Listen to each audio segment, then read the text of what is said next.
Midsommar, aka the movie, where I got to hear 2.5 hours of you shifting, making weird sounds with your throat, and then dogs barking outside.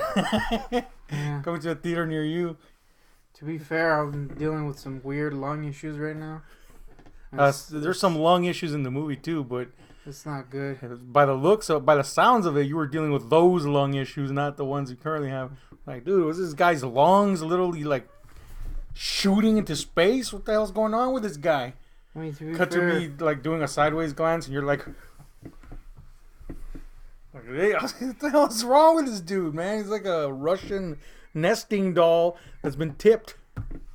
Anyway, it was a side experience to watch. Well, why are you watching me? Watch the damn movie. You were like in my orbit.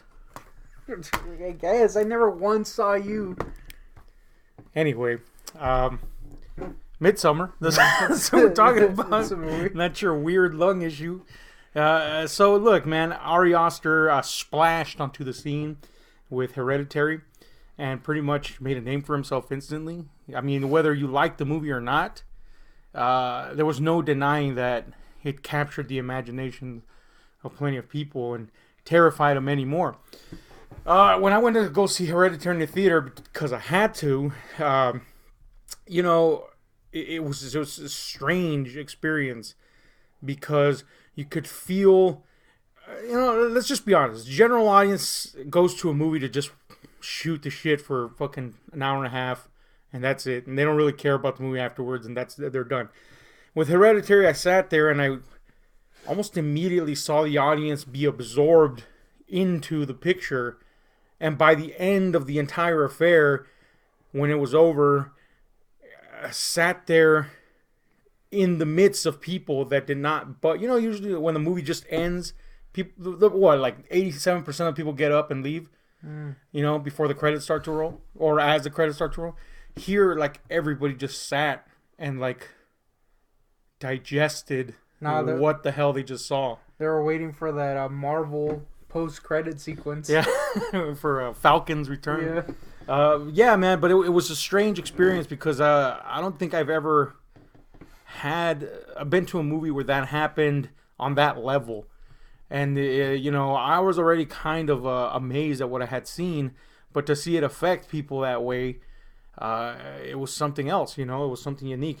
So, you know, and of course I was sharing in that experience. I sat there as well, digesting, and there was something about Hereditary that immediately ignited a desire in me to watch the movie again, because there was so much substance there that, you know, an important fabric to the film that I had glossed over by design of the picture. So, needless to say, the movie went on and became something of an already legendary movie among genre fans, definitely among critics, and divisive as they always are when something gets a big, you know, push like that, like, oh, best thing since The Exorcist. Of course, there's divisions, there's contrarians, but you know, for the most part, people agree Hereditary was on another level. So, here we have a guy that immediately cemented himself by making a classic. How do you follow that up? It's hard enough to make a sophomore effort in general, across the board, creatively speaking. How do you follow that up? I mean, the pressure must be, you know, insane. The answer was, not long after, no less, Midsommar comes out and makes quite the splash on the critical scene. I didn't get to experience this in the theater. I don't know how to feel. I would be very interested to see what the response to this film is in a group situation. But it is definitely a film where at the end of it, I had that same feeling. Like a desire to reconsume what I had just seen for a different a set of notions than with Hereditary. You know, Hereditary begs to be reseen because there's elements that need to be locked in tighter that do when you rewatch it. This one is pretty straightforward, unlike Hereditary, but it still has so much there to chew on that it elicited that same response in me. So that's kind of where I'm at. And just like Hereditary, it's not a matter of I think it's good or bad. I think this is an excellent movie. But just like Hereditary, I feel this pressing need to rewatch to know 100% where I'm at, despite knowing that this is a great movie. So, I mean, that's stunning to me. That's like a fascinating place to be, because there's so few movies that elicit that response in me anymore, where I'm just like compelled to rewatch. So, anyway, that's just my off the cuff right now. We just finished watching it response. I'm interested to know what you where you're at, and then we can delve further into the details as we go along.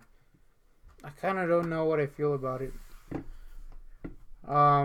It's a well-made movie and has a lot of really good moments, but I'm kind of confused by the point of it in the end. Mm-hmm. You know what I mean? Well, this is you mentioned there's a lot of good moments in it. It's a well-made movie. This movie is stunningly shot. Yeah. You can, if you want to lobby against this movie, that's fine. But one thing you cannot throw stones at is how beautifully blocked, set up every single shot in this, meticulous.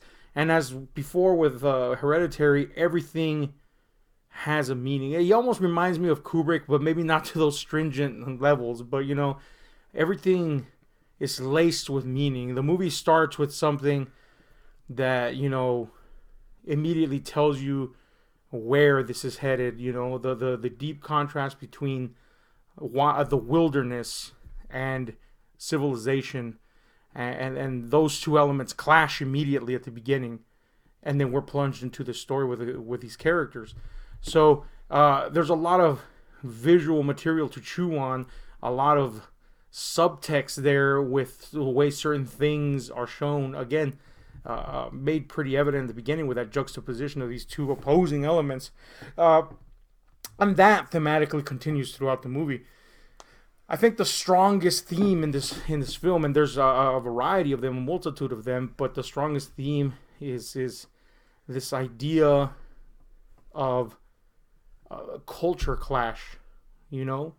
What is to you may not be to me, and vice versa. The cultural divide between things. Here, I think most shockingly dragged out into the daylight with the way different cultures take in concepts that to us may be taboo or not. In this case, ideas like death, especially. Which, by the way this movie and Hereditary handled death make me wonder what Ari Aster would do with something like Pet Sematary, which it's had two adaptations, and some love the other one, some love this one, but I think this guy would be the guy to get that. This movie, in fact, this movie's opening salvo, and I say that because it's an impacting moment, is kind of like this emotionally wrenching moment where the main character faces death, in this case that of her family, and there's something to be said about achieving evoking a response when you've had so little time to set up your characters. And he does such a good job with creating realistic characters that those opening minutes of the movie, when our main character experiences death, resonate throughout the entire movie. It's what is making her character sway from one end to the other throughout the whole movie. Her response to grief, or her inability to respond or cope with grief.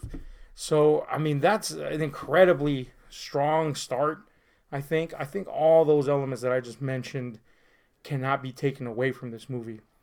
If I were to give if I were to side with somebody on some criticism just right now off the bat, without, again, mulling over this a lot more, it would be that the movie is a lengthy one.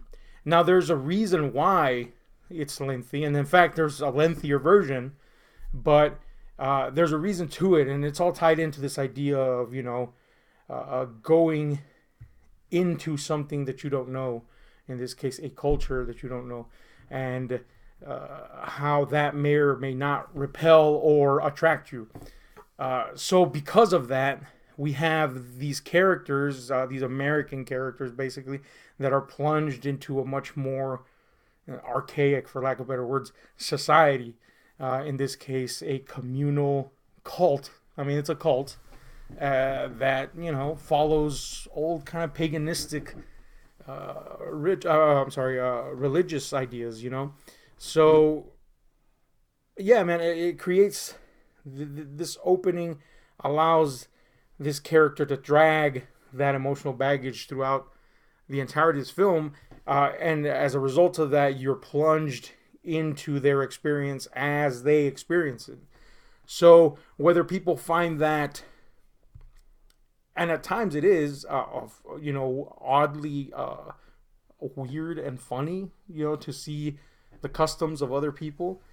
There's never a moment where, there's never too long a moment where that ominous feeling in the background isn't popping up its head again and reminding you that obviously there's going to be something here, right? So I don't know. Some people may not be in for that ride, Some people may not be okay with sitting there and watching people, people's customs and cultures. I think it is something that I liked, but it does, like, at times you're kind of like, where's this going? For a while. See, this is where I have to kind of disagree with you, because a lot of the stuff is foreshadowed, and just like Hereditary, it's always in the background. And maybe this is just Ari Aster's calling card. I mean, we only have 2 movies to judge that on, so we don't really know. But he does do a lot of background storytelling, and it's visual, a lot of it, In fact, this one was a lot more visual in that respect than Hereditary was. So we see a lot of things foreshadowed and a lot of things explained with imagery rather than, dialogue. Although there's some of that too, obviously. I mean, there have to be to get a grasp on some of the customs being displayed on screen and the reasoning for them. But there was a lot of that visual backdrop. On top of that, knowing these characters and where they're coming from also gives you a little bit of a feeling for what will come and what will not. A lot of it is kind of laid out for you in that respect. These are anthropological students that are going on this trip, or rather being invited on this trip by someone, and what they know and don't tell the audience is telling of what is coming as well. I think maybe some people might not focus on that because our main character is not the anthropological student. She's the girlfriend of one. And because we are focusing on this character, some of that stuff does drop even further into the background. So, and of course with like Hereditary, we know that Oster does these things in a very calculated way. Things are put there, but they're not overtly expressed. So, I guess I kind of went in prepared for that. I'm sure you did to some degree too, because of the nature of Hereditary, where you were just like, or I was like always on the lookout for things and consuming every bit of information as best as I could. I didn't say that as a negative. I think it is kind of, it does work for the movie in that you kind of don't know, you feel lost with the characters in that world. Yeah, to a degree, I agree. I think it's more so with Hereditary because there's an intention there. But yes, in terms of, in respect to being lost in a foreign culture, yes. But I'm talking narratively. I don't think I ever felt lost narratively. I think he laid that out pretty expertly, and it created a sense of expectation in me, which is what kept me interested throughout scenes that some people might not dig, and but then again, I also find that interesting, the idea of seeing these different habits. I think also the movie, intentionally or not, I'm not too sure because I didn't really do a lot of research into what Ari Aster said about this particular thing, but I think the movie, again, advertently or inadvertently, is almost like a scathing criticism, or at least a unflinching look at the way organized religions are perceived from the outside.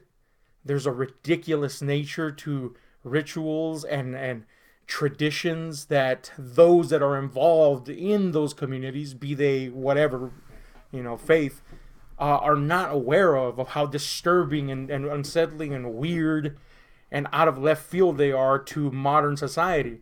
I think it's in there intentionally. I mean, and I say that because this community that these students go into is basically led by an idiot child who decides what their doctrine is and where it leads.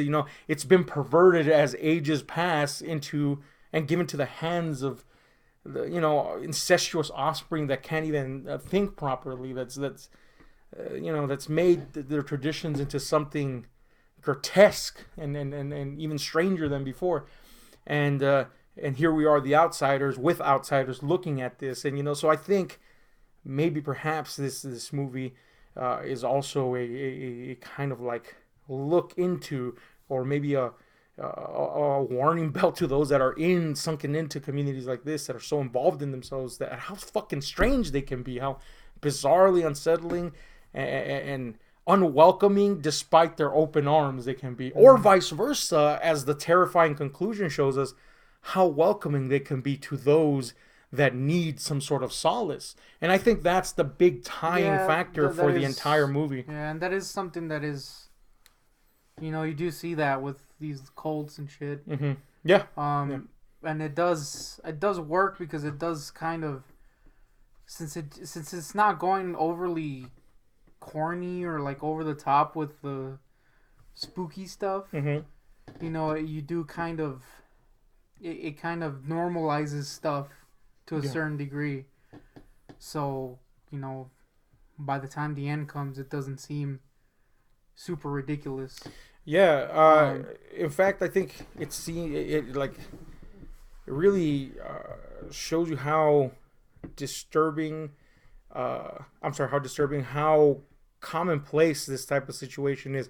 Obviously not on a horror level, but in reality, how easy it is for the call of something like this to lure those lost souls, if you will, whatever they may be. In this case, it was somebody suffering with grief, that despite everything they went through, at the end, that's what lured them in. Some way to assuage that grief, where that need wasn't being met anywhere else, but it was met in the hands of these weird and bizarre motherfuckers. And she wasn't even accepting it while they were being all happy-go-lucky. She was accepting it at their most disturbing.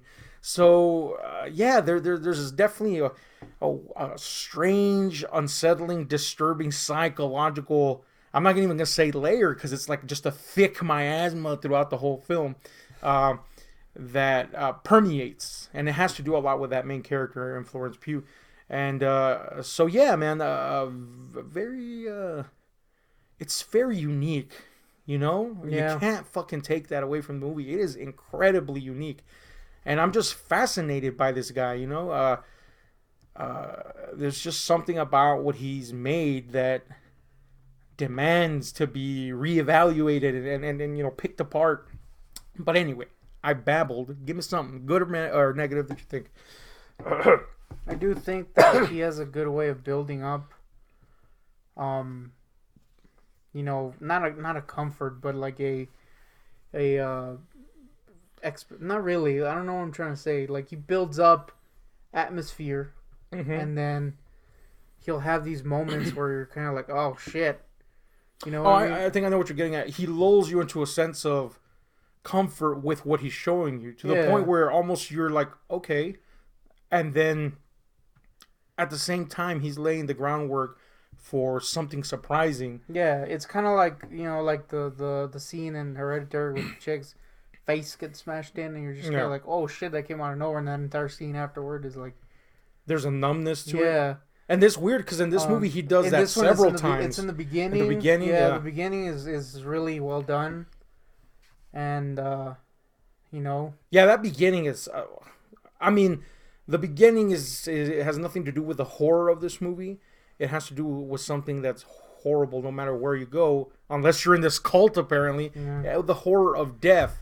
And yes, like I said, it's so shocking how well done it is in such a brief time. With Hereditary, we knew these characters for Yeah, for about a half the while. movie, and in this short introduction to the movie, before the credits even roll at the beginning, we're briefly introduced to the complexities of this relationship that this girl is in, and her personal life, and how that affects her relationship, etc. And then boom, Lost hits, and it's impact, dude. It was impacting, Yeah. just as impacting, as that other one in Hereditary. It also helps that the way that they present the girl, Mm-hmm.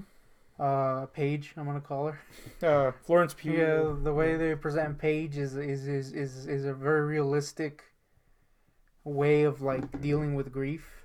Yes. You know, like when our grandmother died, there was moments where you're okay, and then Yeah. suddenly you're just Yeah. like any little thing can set you off, Yeah. and that's something that she kind of deals with throughout. Yeah. And It's a ever present ghost, yeah, of her character and her personality, and it affects everything that happens from point A to Z in this movie. Even when, like you say, she has those moments of respite where yeah. it's not there, but it's always lingering, and anything can set it off. I do think that is, in my opinion, the best thing of the movie is that the way they kind of show her and the way how she's dealing with shit. Because it does kind of make you care for the character. At Yeah. least me, because it is something that people have gone through. I've And gone through. that's a difficult thing to do, to make someone care for someone else in a moment that's a particular tumultuous in their life. And I'll cite a couple of examples. I think most notably would be a movie like Room, or a movie like The Babadook, where the main characters are going through something incredibly hard in their life, and because of that, they almost become unlikable. You at moments, like in real life, you kind of want to go, God damn it, just stop, just solve it already. Yeah, I think the fact that they added this layer that she's kind of like wanting to just have a normal Mm-hmm. Yeah. life. You know what I mean? So she's willing to do stuff that she doesn't want to do. Right. Kind of just adds to her being likable. Yeah, and that is a difficult thing to achieve now, because they don't pull back from the other stuff either. Now, in movies like Yeah. Room and The Babadook, I mean, and I've heard people criticize that about them, but that's how real life is. Like, if you're caring for a sickly person, it's not easy. And here, it's not easy being around her, but she never loses likability. And yeah, and a credit to her and Ari Aster, because they managed to pull that off incredibly well and keep that going the entirety of the movie. So really cool. And like you pointed out earlier, there's a more than one moment where suddenly, there's a straight turn in the events that you should have expected, but he lulls you into that comfort again. And there's several of them here, and they're gruesome, they're bizarre, and just visually arresting. There's like a beauty in their disgusting nature. It's strange, and then seeing it through the lens of this cult that views these things completely different to the way we view them, adds just a completely different perspective that you have to filter your watching experience through.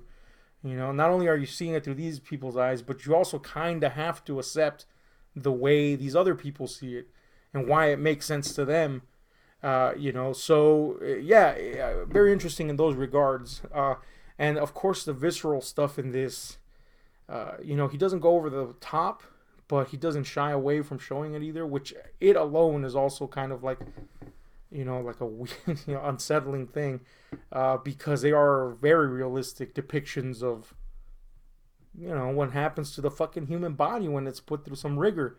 And just, yeah, man, I mean, like, disturbing, to say the least. Give me something, man. Again, the music, much like in Hereditary. Mm-hmm. Now, there's much less of good. music here, but it's a lot of his, like, what would you say, like, I guess Kind of like a droney type of background. lots of drumming. Yeah. I guess I mean, A for lot of lack of like better, what like long flutes, what you strings. would think of, you Yeah. know, a folkier, a traditional type of Yeah, but approach. there's always like something like a long string in the background that Hmm. just kind of adds to the creepiness. Yeah, really. Um, And then he also makes great use of silence. yeah, There's even one scene where just everything completely drops out of, you know, the there's a audio lot. Yeah, channel. there's a lot of moments where it's really quiet. Hmm. And that alone carries its own, you know, awkward and eerie feeling. So, I mean, that's pretty cool. You know, two completely different things kind of balancing out on that level. Also, I mean, I think we got to give big props to managing to achieve something that 99.9% of its peers try to achieve and or achieve in the darkness, but here everything is in the daylight basically. And it's like super bright too. Yeah, this is you know, that alone, I mean, we depend so much, you know, creative minds I should say depend so much in the horror genre, depend so much on the darkness that it's almost become a crutch that we don't even notice. Here this guy just threw that out the window completely. Yeah, and I mean, it helps that he doesn't have like monsters running around and shit. Yeah. He builds up like this freaky feel. And it's weird because on the subject of monsters, of course, you mean like big, you know, lumbering beasts, but you know, then you might be thinking, well, then are the monsters the humans? Not really, because the cult, though strange, is kind of following its own thing, and that's that cultural clash. What is to you isn't to me. Are they monsters? Sure, from one point of view, A little bit. but from the other point of view, are they? Well, really, I think what's most disturbing is the idea of They'd be murdering them. their perverted doctrine. That idea that they got here maybe as the ages passed by allowing what they believed Yeah, well, to, you know, direct it somewhere else. this is definitely like an over like normalized, violent Yes. side to them that's kind of unsettling. Oh yeah, I mean And unsettling you do for see sure. it in the beginning, and then towards you once you realize that they'd be murdering, you're like, oh man, this is not good, guys. Yeah, yeah. And but again, you know, that has to pass through the filter of to them it's not a bad thing. To them it's the cycle of life. To them it's a tribute to their god. It's a part of what they've been doing and will do again. Uh, so you know that's weird. I mean, yeah, it's a different kind of monster, if you will. It's a different kind of monster. So a very different kind of monster. And you know, with Hereditary before it, I brought up similarities to films like Rosemary's Baby and The Wicker Man. I think this one's the one that's more inclined to be compared to The Wicker Man. Obviously, if you've seen that, and again, I mean the original Wicker Man, not the bees. Well, the original one had bees too, but not the bees that we Yeah. know. The Nicolas Cage one, no, not that one. I think this one owes a lot to that, but you know, sometimes something comes along where you go, well, the old guard can rest now, and I think this movie, I think the highest accolade I could give it is that it gave the Wicker Man, you know, access into the retirement home. Like, you don't have to watch the Wicker Man anymore. You can just watch this. Or the Nicolas Cage one. You definitely don't have to watch that one. Oh, you do. But yeah, man. So it's a look, and that's exactly what I mean with the two movies that Oscars released. You know, I started this conversation not really knowing where I stood, but just consuming the product as I converse about it. And likewise, when I did with Hereditary, it did, you know, as things just locked into place, and then, you know, the wholeness of it came into my mind, it just blew me away more and more.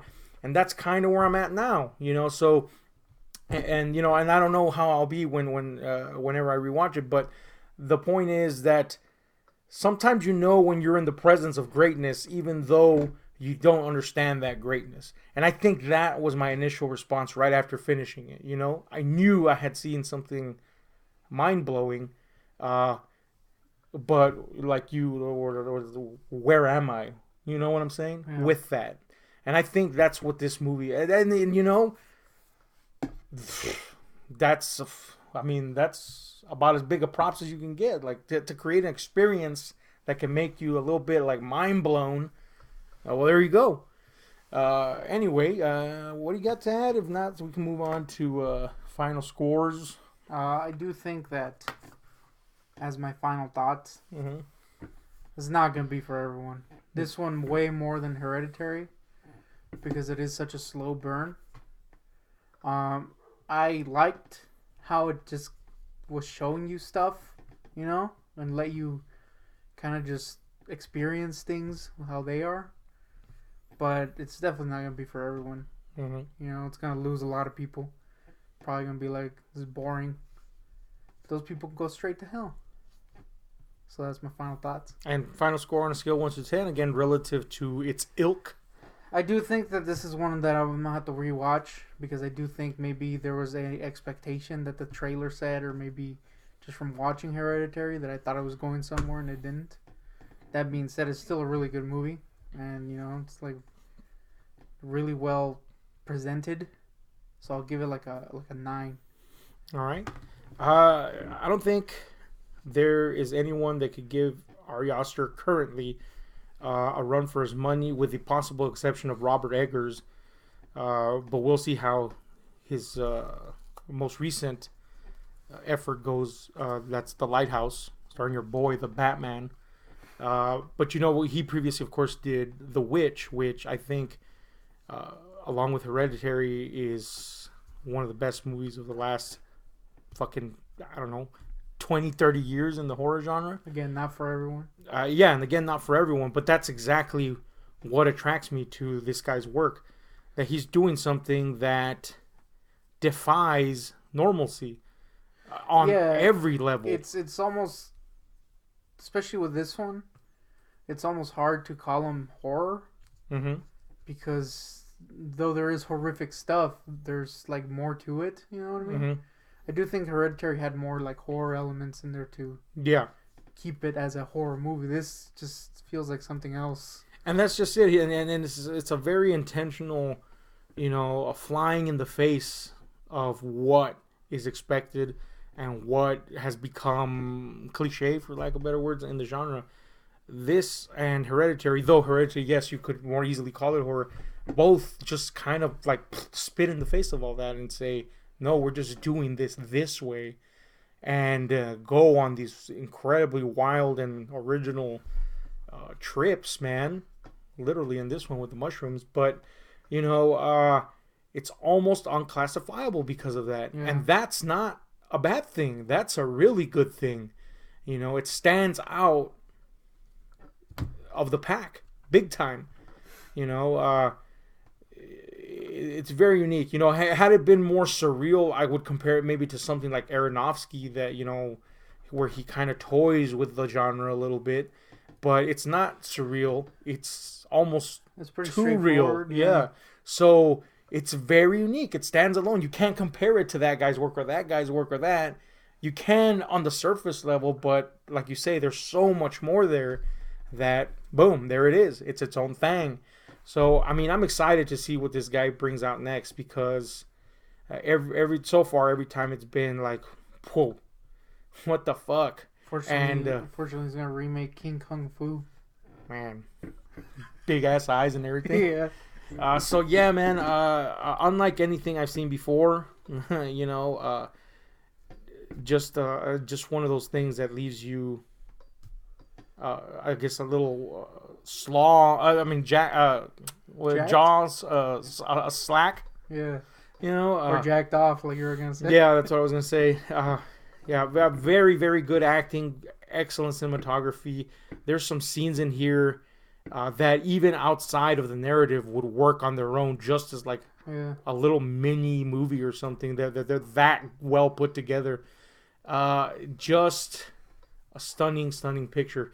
I'm like you. I'm gonna give it not a 10, because this is something that demands rewatching, and so I'm gonna give it a 9.5 because of that. But that's the way it goes sometimes. So yeah, man. Highest compliments to this. Very good. Very strange. Not for everyone. and that's the way I like it, man. In fact, I think the only thing that could hobble this dude is if he tries to make something that pleases everyone, because that's kind of what's making him stand out. So, anyway, if you haven't seen this movie, you know, maybe you should, Maybe. but maybe you shouldn't. Yeah. Uh, Depends. but it's definitely something to be experienced. Anyway, these are our thoughts on Midsommar, man. It's a thing that happened, and I'm glad that it did. So It's a pretty long movie. I do wonder how that longer cut and would see, affect it. that's a good point you bring up. There is a longer cut of this. The director's cut currently available in Europe only. It was released here in the States, very limited. In fact, I think only in like Colorado, That's- in one theater or something, for its last leg of that cut. But it was a very limited release, and right now, supposedly Apple TV has exclusive rights to it, and they expect you to buy Apple TV to fucking watch it. And You know like, what I dude, say to that? I have money for Apple TV. Fuck that shit. So I hope that we see the release of the director's cut. I do know that the director's cut, the additional stuff is mostly subplot material with the friends of Florence Pugh's character's boyfriend. Which, as I was watching it, being conscious of that, I was like, I see, yes. Makes sense. Because there is, of course, these people are there intentionally. Yeah. And there's scenes in here that work in this cut as almost like ominously enigmatic about their characters and their motivations, that I'm interested to see if this longer cut, gives you a little bit more of that. But I don't know. Hopefully we get to see that. This is a 2 hour and 37 minute long movie. And the majority of that is spent indulging in the weird community's activities. So, it's just a thing. You're either going to like that or you're not. So anyway, let us know what you think about it. Hit like, share, and subscribe, and those notification buttons, because we're out.